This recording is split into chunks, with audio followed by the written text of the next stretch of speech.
Kur prapuolė Mičia? Gal į tualetą nuėjo? Visai ne. Jos balsas? Aš čia.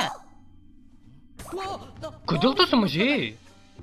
Nežinau. Kai pamačiau tave, buvai daug didesnis nei anksčiau. Visai ne. Pažvelk į duris. Negali būt. Kodėl? Šitokia negalėsiu ištekėti.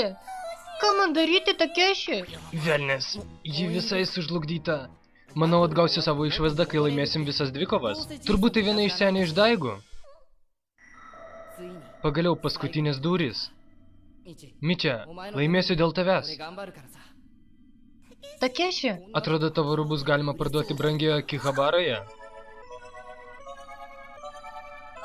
Rankų darbas, natūralios medžiagos. Tai ne tavo reikalas. Akis! Kokia čia vieta? Nieko nėra. Kas čia vyksta?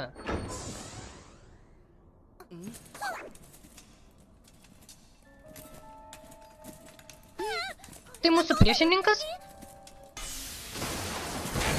Tai aš! Baig bailiuoti! Puikiai padirbėjai, kol patekai čia, išrinktasis kary. Kam tai rūpi? Greičiau sakyk, kodėl aš tokia? Tiesa, ji dabar turėtų būti su bikini. Tai padarė jūsų priešininkas. Priešininkas? Tiesą sakant, jis nemėgsta dvikovininkų. Negi jis iš kokios nors politikų partijos? Manau, tau reikėtų pasimokyti iš jų, Takeshi. Ką tu turėjai galvoje? Neleisk jiems jos pastebėti. Todėl sumažinai Mičią? Aišku. Tada Mičia, slėpkis mano kelnėse. Gerai.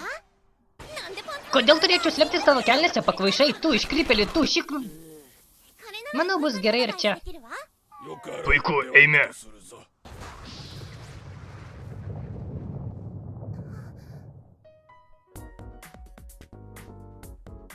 O, atrodo turime svečių?